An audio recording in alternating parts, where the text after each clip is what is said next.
moms, we believe that behind every student athlete is a family navigating decisions, sacrifices, challenges, opportunities, and sometimes uncertainty. But that's why we created the Parent Playbook Series. This series is designed to bring together parents with lived experience to share lessons that's learned through practical insight and honest conversations that can help other families navigate the student athlete journey with greater confidence. Tonight's conversation focuses on football, but many of the themes we'll discuss: development, communication, preparation, resilience, mental wellness, and family support, which applies across all sports. Throughout the discussion, we encourage you to submit your questions using the Q&A feature we have reserved below to reserve time at the end of the program to answer as many questions as possible. This is the first of many conversations we will host through the Parent Playbook series, and we're excited to continue providing resources and education for sports families throughout the year. Now, I'd like to introduce my co-moderator, Dr. Sabratha Thomas. Thank you, Yasmin. We are so excited to have an incredible group of parents with us this evening representing different stages of the football journey, from youth football to college and professional football. Before we meet our panelists, we'd like to learn a little bit more about who's joining us tonight. We're going to launch a quick poll. It should only take a few seconds to complete. Poll, please. What stage of the student athlete journey are you currently navigating? Please select your answer. Well, one of the reasons we created the Parent Playbook series is because parents have different needs at different stages of the journey. Let's face that. Your feedback helps us develop future workshops and resources that are relevant and useful to families like yours. Now, let's meet our panelists. We'll begin with brief introductions from each of our panelists. Please share your name, your athlete or athletes, the stage of the football journey you represent, one lesson you've learned so far as a sports parent. Hi, everybody. My name is Lauren Johnson. I have three boys. They are 6, 8, and 10. So I represent the youth sports journey, era, I should say. And one lesson that I've learned as a sports mom, I would say, is probably that I will not have a free weekend until like 2057. But the early mornings and the long days and, cheering on the sidelines and really watching my boys do what they love makes it all worth it. So not sleeping until 2057, it was a hard pill to swallow, but it's okay for me now. Awesome. Thank you so Thank much. you. Andrea? Hello, everyone, and good evening. My name is Andrea Talbert. I am the mother of Jerron Brown. I also have a daughter named Jayla. He's going to be a incoming senior this year at McKinney North High School here in McKinney, Texas. My daughter, she'll be a freshman going into high school as well. One lesson I've learned is patience. Patience and pretty much connecting with the people around you throughout this journey. Being in high school, again, like Lauren, coming from youth sports to Pee Wee ball, middle school, all the way up to high school. It's a big journey. You got to communicate with people and build you a village and a community of people. Hello, everyone. My name is David Uiagalelei. They normally call me Big Dave. I have two sons. One son, his name is David, DJ Uiagalelei. He's currently at the Chargers, LA Chargers. And I also have another son, Mateo Uiagalelei, who is currently going to be a senior next year coming up at Oregon, University of Oregon. Through this journey of going through the recruiting process and just being there every step of the way with my kids, I was able to create an opportunity to be able to be a representation, right? So I have a lot of athletes I represent as well in the NIL space. And I mean, the lesson I believe that I've learned in this is definitely understanding to stay positive. Things ain't going to go your way. I promise you. Things are going to go awry. But at the end of the day, if you just believe and keep positive and stay positive and work through it, everything will eventually fall in its place, right?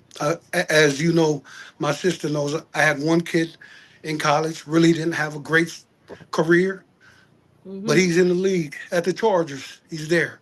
My other one is projected first round, right? So at the end of the day, I've seen both from different aspects of both my kids. So I'm grateful and thankful.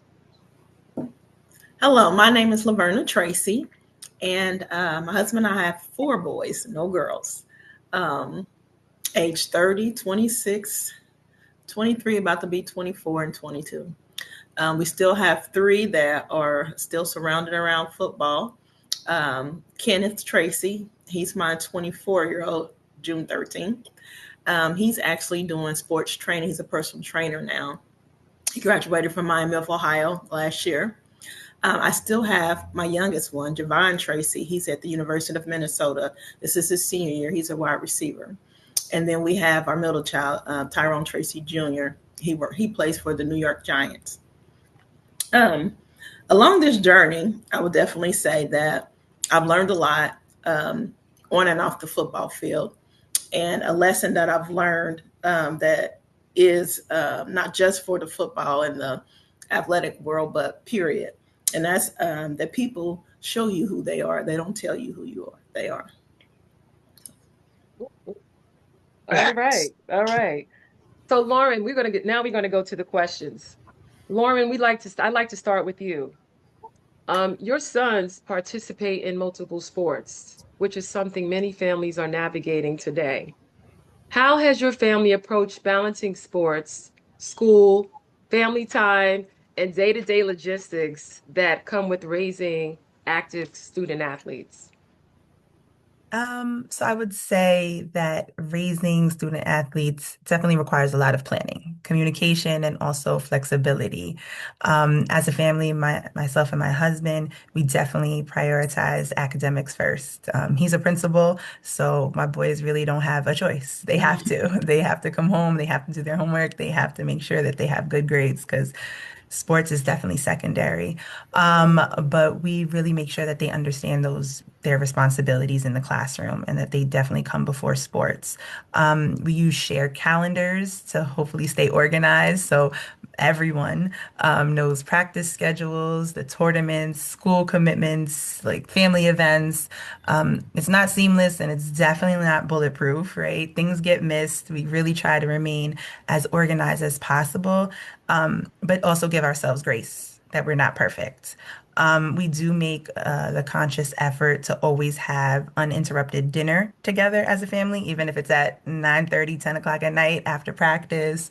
But we always play a game. They always want to play a game, and it's called Name That NFL Player. So we all go around the table and we go by alphabetical order, and everybody has to name an NFL player with that last name. So it's something that they look forward to. It's something that we look forward to as a family. So I know that our time is always busy, our weekends are always chaotic, but we really try to make that time for them and for us as a family.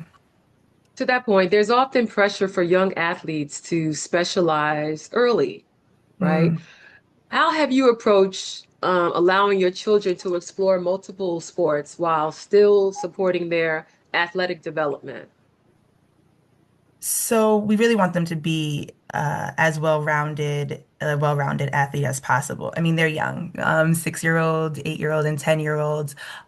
So we have them in everything. They run track, they play basketball. Football is definitely their number one sport. They wrestle. They tried wrestling for a year, wrestling for a season. So we know that each sport really offers that unique lesson and challenges. It could be teamwork, leadership, or even mental toughness. It each brings a different component of their character out.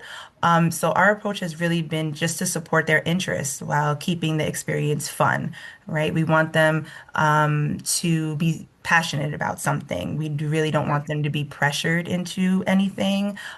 They do have their favorite sports. Obviously, football is their top sport. But if they told me that they don't want to do football anymore, I don't know. I'm sure me and my husband would feel away, but we would support it. Again, they're in multiple sports just to build that character. Right.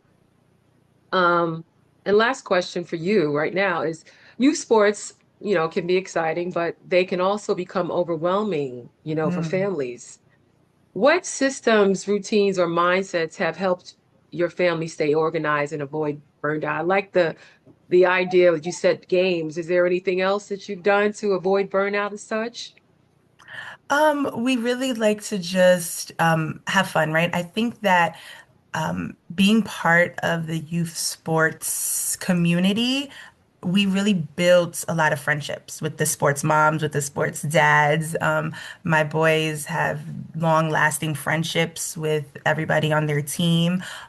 We really try to do things, with them. We really try to call on our village.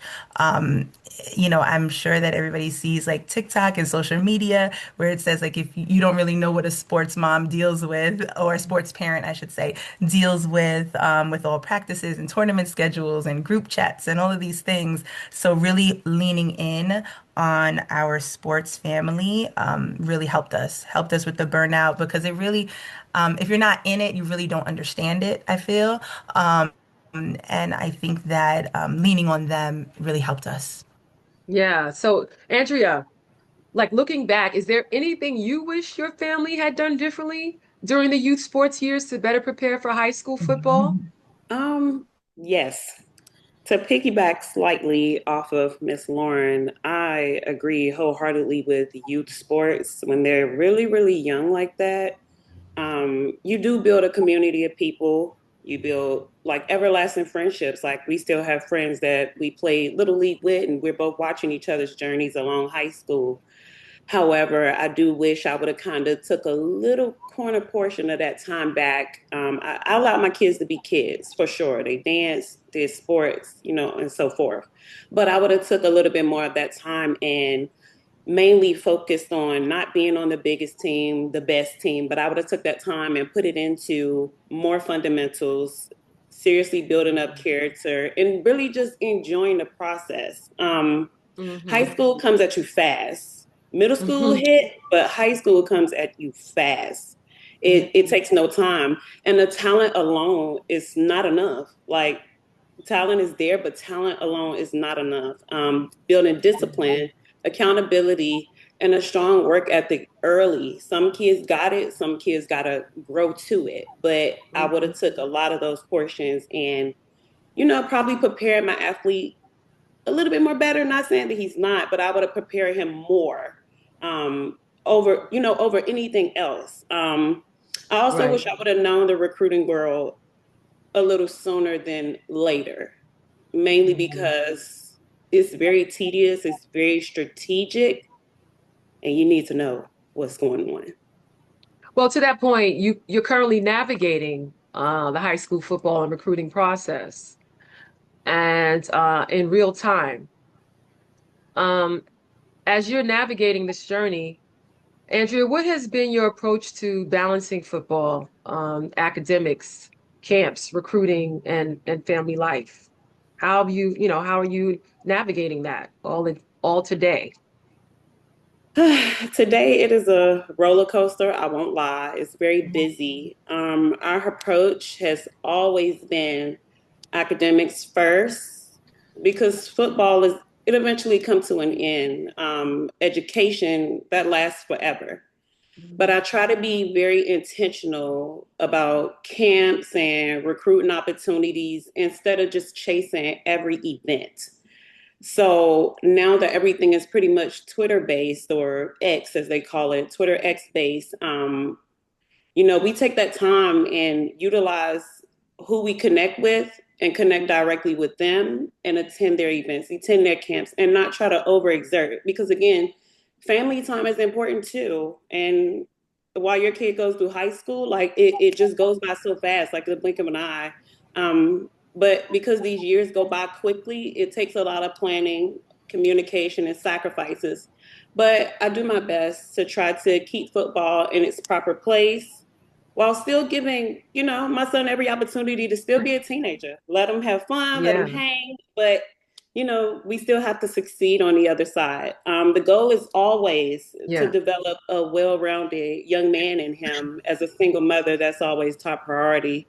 So it's not just about him being a football player, but about him being a overall dependable, respectable young man here in this world. Um, so many parents um, worry about whether they're doing enough or too much. And how have you approached supporting your athlete while allowing him to take ownership of his recruiting journey?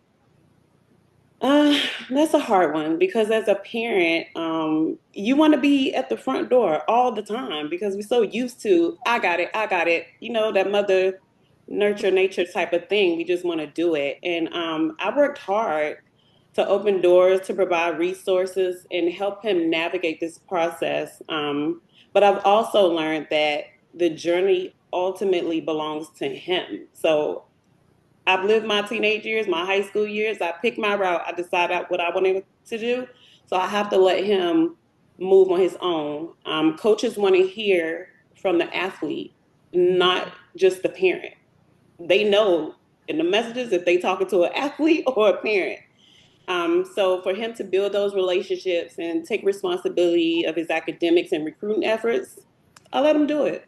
My role is to support him and guide him and advocate for him on the back end of the things he needs while allowing him to develop independency and ownership of his future. Because again, when he goes to college and when he goes to the professional world, I can't sit and always dictate and moderate every little thing he does. So I have to allow him to do it. And if he needs me, he know where to find me. Now, Dave, this is a follow-up, I guess, from what your life, like looking back. Big Dave, what do you think families should understand about college football today that wasn't necessarily part of the conversation a few years ago? Well, of course, the number one thing is NIL, right? Name, image, and likeness. And the reason why I speak on that is because are getting paid straight out of high school. Is that serious? You know what I'm saying? And of course, a lot of times you hear people say it's not about money. I understand that part. But like moms and all the work that you do, when your kids come home, when they're crying, when they need their mom with them, as you raise them, this is for me why NIL is important. You created all of this with your kids to get them to this point to where now you're leveraging his talent, his ability. It didn't just come from the talent and ability, it came from how you raised him. And now you can leverage that to be able to get what is what is earned to me, right? That's that amount of money that they want to give you. Right. For me, that was the part that is a lot different now. As you saw, sis, when we travel to games, it is so good to see every kid with their parents traveling to every game. Back in those days when I was going to college, ain't nobody going to no games. Mom and dad couldn't afford it if we were coming from a place where we're not, you know, didn't have the That's funds right. like that. That's what NIL has done for the families and all of that. But just the education part, we all know that's important. No one can go to college if you don't get your grades right, right? And that's to me what has changed most. Just the NIL and the opportunity for these kids. I know sometimes it's always post that it's crazy. It's a crazy world out there, right? Again, I had Mm-hmm. my oldest son who went to three schools: Clemson, Mm. Oregon State, and Florida State.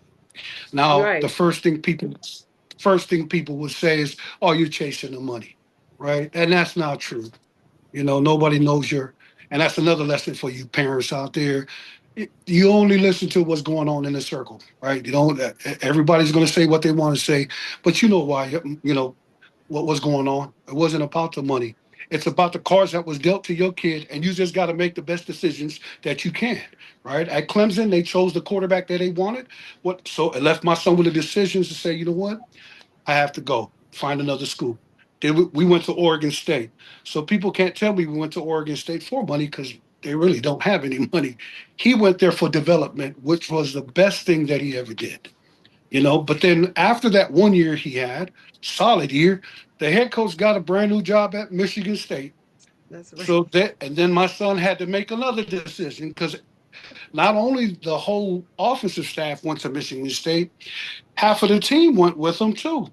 But the coach didn't choose my son to go with him. He took the backup quarterback. Are we mad at that? No. Like a coach who has an opportunity, a player is now able to level up as well. So my son went to Florida State, got a nice NIL check. It was the toughest thing though, because on paper it looked like it was going to be good, but it was one of the worst seasons my son could ever have. At the end of the day, he still got an opportunity to play in college in the pros, and he's going on his second year with the Chargers. So, Right. ladies, I offer my services. I mean, I've been there from the beginning to the end, right?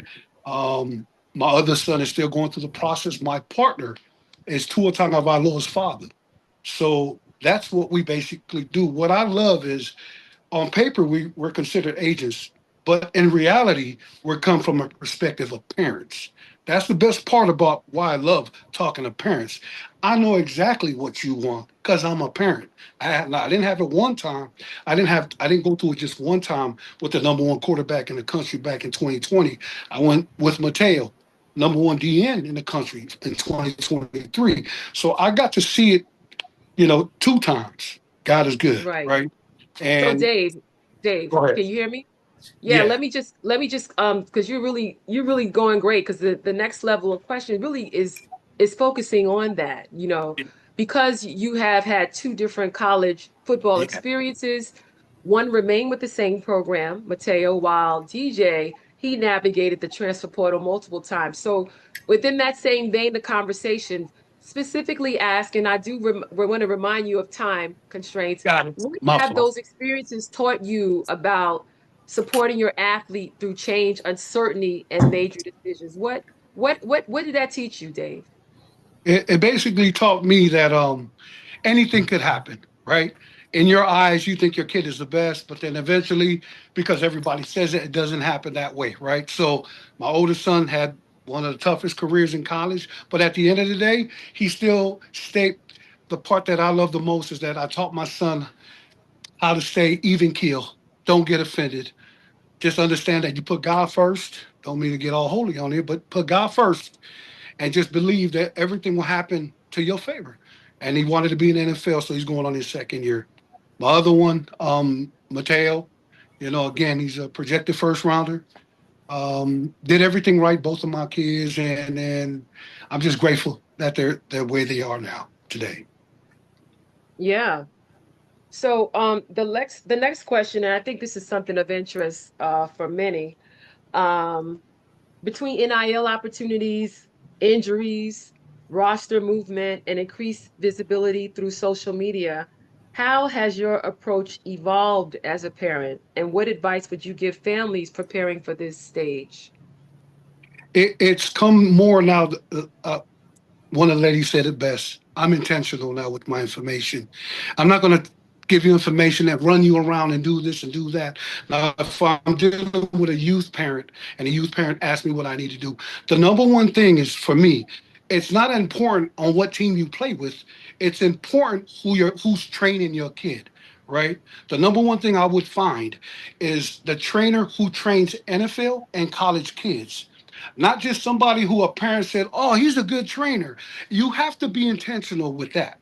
That's the most important part of raising your child as a youth because it's who they're with maybe one, 2 or 3 times a week. The development part, right? Who's teaching them to be the best running back, best quarterback, best receiver? That's more important than playing on the best team. I promise you, because no one cares about how many youth games did you win, what championships did you win. No one talks about that. See, you got to be intentional. The part is this: you're trying to get them ready to get to high school and go straight into varsity, not play freshman football. The earlier you get them exposed to NFL and college training, like I did. I had my kids at 7, 8, 9, 10. People thought I was crazy, right? But trust me, it's not about it's about being intentional, getting that knowledge to them now, right? So right Mhm. when they after junior high school, they go to high school, right? Well, they had about 3 to 4 years of training, like what these high school and colleges were trained. So they're already ready. That's the goal for me, to get to these parents, understanding that part, right? And understanding this, the camps that Yes. you go to, Hmm. understand that these camps, these big camps, they're not camps to go to learn anything. These camps are camps that you go to showcase what you've learned with your trainers, the ones you're with 2, 3 times a week. These camps is go show who you are as a player. So if you're going to go to these camps and try to learn something at these camps, there's only so much you can learn in a day in one camp, right? But if you change that perspective and go to these camps to go dominate, to I'm sorry, to kill whoever's in front of you, because at the end of the day, you want these scouts, and then that's what it's about. Mama said it best. There's a strategic way how you have to go through this recruiting, and people always wonder, how do you get stars? For me, how I got stars is having my kids dominate these camps.